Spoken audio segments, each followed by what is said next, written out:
En zorlandığın dönem ilk ay oluyor. Çünkü her şey yeni, hiçbir şey bilmiyorsun. En küçük hata bile seni zor durumda bırakabilir bu süreçte. O yüzden bu videoda sana gizli bir öğrenci rehberi hazırladım. Eğer İtalya'da okumayı planlıyorsan ilk ay için vereceğim bu 4 ipucu senin için çok kritik olabilir. Hadi başlayalım o zaman.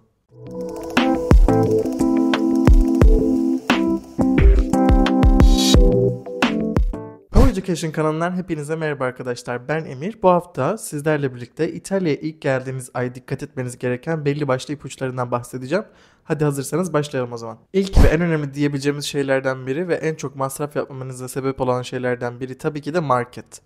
Şimdi market şöyle en büyük masraflardan biri olabiliyor ve ipucu olarak veriyorum. Çünkü ilk bir yere taşındığınızda, ilk ay ev kiraladığınızda belli başlı masraflarınız normal aylardan çok daha fazla olur. Zaten öğrenci olarak da İtalya'ya geldiğinizde en başta çok fazla para harcama gibi bir soruna karşılaşabiliyorsunuz. Çünkü çoğu fazla ev eşyanız olmuyor ya da Türkiye'den almamış oluyorsunuz. Avrupa'nın daha ucuz olduğunu düşünerek Avrupa'dan alırım kafasıyla vesaire geliyorsunuz. Bu doğru bir karar. Fakat dikkat etmeniz gereken belli başlı yerler var tabii ki de. Göz önünde bulundurmanız gereken dükkanlar vesaire var. Onlar hakkında güzel bir seçim yaparsanız tabii ki de çok bütçe dostu bir şekilde bu olaydan kurtulabilirsiniz. Fakat belli başlı yerler var dediğim gibi. Nerelerden ne almak gerekiyor? Biraz ondan bahsedelim. Çok elzem şeylerinizi tabii ki de Türkiye'den getirmeyi aksatmayın. Çünkü ilk hafta nasıl geçireceğinize, bazı eşyaları alıp alamayacağınız yerleri bulmanız konusunda emin olamayabilirsiniz. Yani o yüzden belli başlı ilk kullanacağınız nevresiminiz, havlunuz vesaire yanınızda olursa sizin için çok daha kolay olur tabii ki. Fakat daha sonra kullanacağınız evinizin içi, eviniz ya da yurt odanız için gereken belli başlı bazı şeyleri marketlerden ya da böyle yapı dükkanlarından vesaire almanız gerekiyor. O yüzden size birkaç yapı market veya ev alışveriş yapabileceğiniz belli yerler önerebilirim. İlk önereceğim yerlerden birisi benim de ilk geldiğim zaman kullandığım Bennett'tı. Bennett İtalya'da büyük bir market zinciri ve yapı marketi de bulunan kocaman bir market aslında. Çoğu şehirde, çoğu kuzey şehrinde olan bir market. Buranın üst katında genellikle yapı market bulunuyor. Oradan çoğu şeyinizi halledebilirsiniz. Bir sürü alabileceğiniz şeyler var. Odanız için kullanabileceğiniz nevresim takımları vesaire, terlikler. İlk ay için gerekli olacak elzem olan her şeyi oradan karşılamanız mümkün. Bir diğer seçenek olarak söyleyebilirim ki Action. Action Bennett'e göre çok daha ucuz bir seçenek. Hatta İtalya'daki en ucuz yapı market seçeneği diyebilirim ben. Peki nerelerde bulunuyor? Bunun hakkında bunu Action'ın kendi web sitesinden ya da Google Maps üzerinden kontrol ederek bulabilirsiniz. Yaşadığınız şehre umarım yakın bir tanesi vardır. Çünkü çoğu şeyi çok ucuza bulabileceğiniz marketler, yapı marketlerden bir tanesi ve gerçekten çok kolay, çok pratik, Türk yaşam stiline uygun şeyler de satıyorlar. Peki bu ilk ay için yaptığımız alışveriş bitti. Bu marketlerden birinden aldık. Peki normal market alışverişimizi yaparken nelere dikkat etmemiz gerekiyor? Arkadaşlar market aslında en büyük masraf kalemi diyebiliriz. Yani günlük yaşamda yaptığınız market masrafı. O yüzden belli başlı marketler yine çok pahalı İtalya'da. Mesela Türkiye'de Carrefour market ortalama bir marketken burada Carrefour en pahalı marketlerden bir tanesi. Onu göz önünde bulundurmanız gerekiyor. Ucuz diyebileceğimiz belli başlı marketler var. Hangileri bunlar? Mesela Lidl çok ucuz marketlerden biri, biliyorsunuz. Avrupa'da çok büyük bir market zinciridir kendisi. Onun dışında kullanabileceğiniz Esselunga var. Çok güzel promosyonları olan kaliteli bir market. Fiyatları çok çok ucuz değil tabii ki de. Fakat kaliteli ve promosyon imkanı çok olduğu için öğrenci dostu bir market diyebiliriz. Onun dışarısında kullanabileceğiniz marketlerden bir tanesi de PAM. Ben PAM'ı çok seviyorum mesela. Çünkü öğrencilere %10 indirim imkanı sunuyor her alışverişinizde. Ne kadar tuttuğunun önemi olmadan. Sadece öğrenci olduğunuzu söyleyip öğrenci kartınızı gösterdiğinizde size kasada indirimi uyguluyorlar. Bu çok güzel imkanlardan bir tanesi. Uzak durmanız gereken belli başlı marketlerden bahsedeceksem eğer Coop'tan uzak durabilirsiniz. Coop çok pahalı bir market olduğunu düşünüyorum ben. Onun dışında Unes. Bu da belli başlı pahalı marketlerden bir tanesi. Eğer dikkatli alışverişinizi yapmazsanız gerçekten büyük bir masraf kalemi olabilir size başlarda.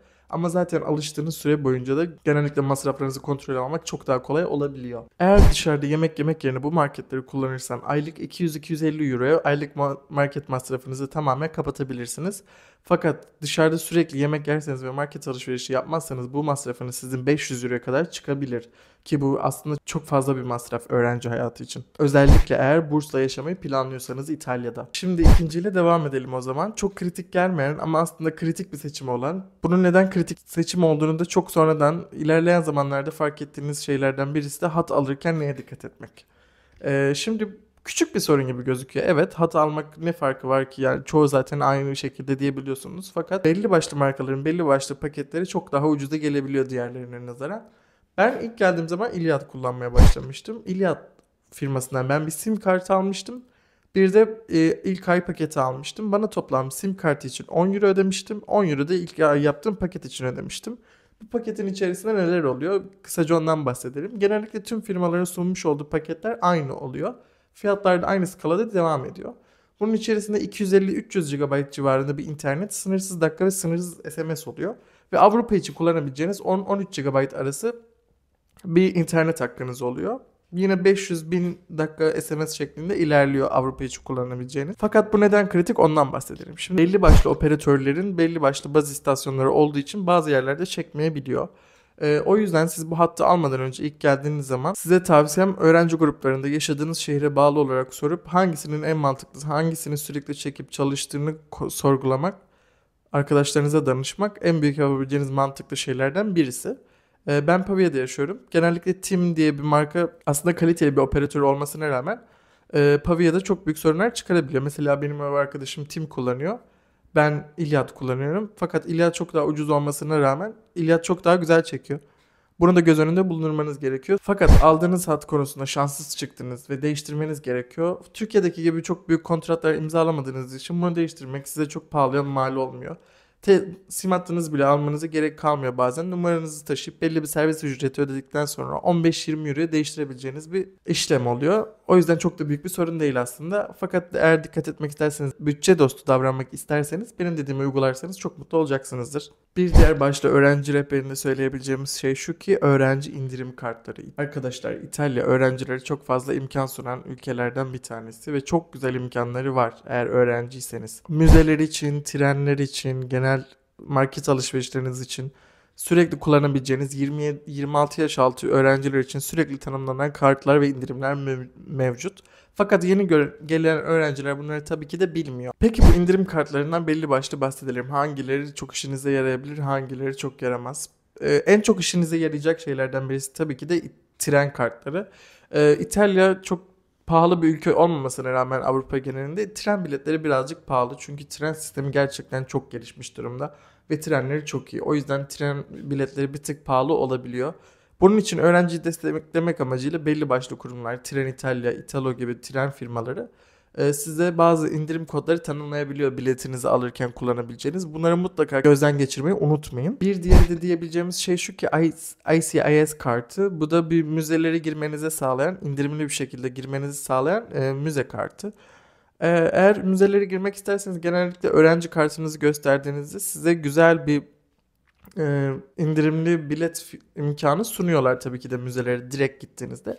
Fakat bir yıllık abonman kartı yaptığınızda müzeler için size çok daha uyguna gelebiliyor. Eğer siz çok bir sanatsever bir öğrenciyseniz ve sürekli müzelere gitmeyi seviyorsanız ya da bölümünüzü ilgilendirdiği için sürekli bir müze ziyaretinde bulunmanız gerekiyorsa yıllık 30 euroya, yıllık 30-20 euro gibi bir fiyata tüm müzelere girebileceğiniz bu kartı değerlendirmek çok güzel bir fikir olabilir ve bütçe dostu olur sizin için. Bir diğer indirim kartı ya da kullanabileceğiniz şey olarak diyebiliriz ki üniversitenin sunmuş olduğu abonman tren kartı. Bazı üniversiteler bunu size sunmuyor.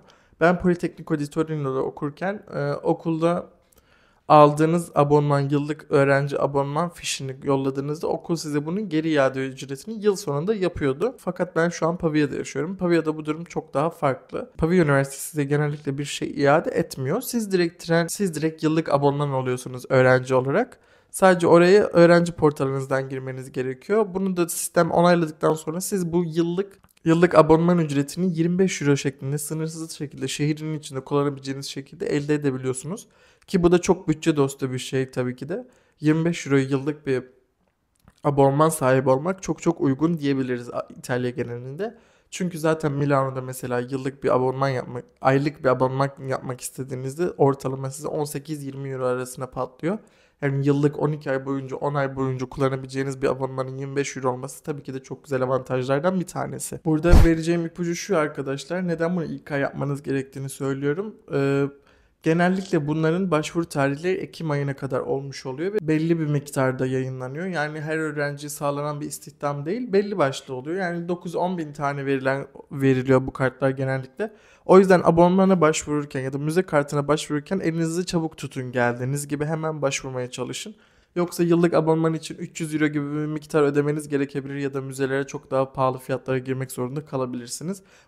Bu da sizin için bütçe dostu olmaz tabii ki de. Şimdi hadi o zaman en can alıcı noktadan bahsedelim. Çoğu öğrencinin çok korktuğu bir süreç. Çünkü kimse genellikle oturma iznine başvurmuş olmuyor öğrenciyken. Ve ilk defa oturma izni sürecine başvurmuş oluyorsunuz ve genellikle bu prosedürün nasıl işlediği hakkında bir fikriniz olmuyor.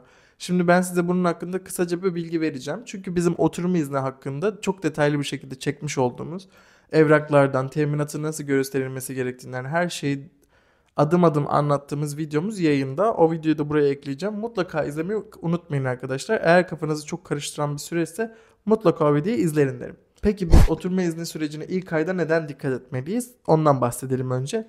Siz İtalya eğitim vizenizi aldınız. İtalya'ya geldiniz. Her şey çok güzel. Siz İtalya'ya girdiğiniz andan itibaren İtalya hükümeti size 8 gün veriyor. Bu 8 gün içerisinde sizin oturum izni başvurunuzu yapmanız gerekiyor legal olarak. Bazen bu süreci 8 günün dışında yapanlar da olabiliyor ve sorun yaşamamış olabiliyor. Fakat siz eğer oturma sürecinizi riske atmak istemiyorsanız mutlaka bu 8 gün içerisinde yaparsanız sizin için en doğru olan olacaktır. Peki bu 8 gün içerisinde yapmanız gerekiyorsa ve nasıl yapacağınızı bilmiyorsanız ne yapmanız gerekiyor? Hadi ondan bahsedelim adım adım. İlk önce dikkat etmeniz gereken şey oturum izni kitini doldurmak. Oturum izni kitini nereden alıyoruz? Postaneye gidiyorsunuz. Oturum izni için kit almak istiyorum diyorsunuz. Onlar da size şurada gördüğünüz şekilde bir zarf veriyor. Bu zarfın içerisinde belli başlı modüller var. Bunları doldurmak birazcık karışık olabiliyor. Fakat okulun web sitelerinde size sunulmuş olan oturum izni formu doldurma rehberi İngilizce bir şekilde bulunuyor. Kendi üniversiteniz yayınlamadıysa da başka üniversite yayınlamış oluyor İtalya'da herhangi. Onları takip ederek doldurursanız herhangi bir sorun yaşamazsınız. Üniversiteden üniversiteye farklılık gösteren bir modül değil. İtalya'daki tüm öğrencilerin oturma izni süreci için gerçekleşen prosedür aynı şekilde devam ediyor. O yüzden herhangi bir üniversiteden görmüş olduğunuz slayttan doldurmak da size bir fark yaratmayacaktır.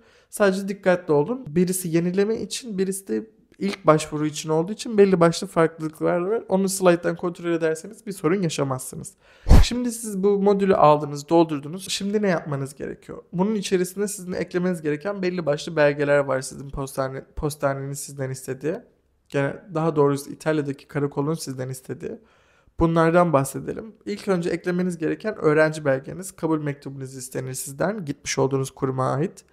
Bunun dışında sizin vize için gösterdiğiniz şekilde teminat istenir. Konaklamanız için sağlamış olduğunuz kontrat istenir. Sağlamadıysanız bunu size verilecek olan fingerprint tarihinde götürmeniz gerekir ki orada eklenebilsin modülünüze. Diğer eklemeniz gereken şeylerden bir tanesi sizin codice fiscaliniz, vergi kodunuz. Bu size ya vizenizle birlikte gelmiştir. Gelmediyse de sizin İtalya'ya geldiğinizde Agenzia Entrate denen kurumdan bunu ıslak imzalı bir şekilde alıp fotokopisini modülünüze eklemeniz gerekiyor. Çok basit bir adım arkadaşlar. Gidiyorsunuz Agenzia Entrate denen kaymakamlık gibi bir kurum İtalya'da.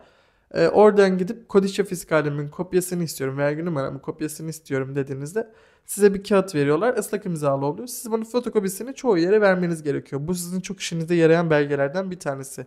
Çoğu işlemi bu belgeyle gerçekleştirmeniz gerekiyor. Pasaportunuzun bir kopyası, genellikle fotoğraf da isteniyor oturum izni için vermeniz gereken. Bunlar belli başlı belgeler. Eğer belge eksiğiniz varsa bu eksik olan belgeler sizden fingerprint randevunuzu da isteniyor. Siz de bunları tamamladığınızda dosyanız karakola yollanıyor ve her şey onaylandıktan sonra da siz 40 gün içinde kartınızı teslim alıyorsunuz.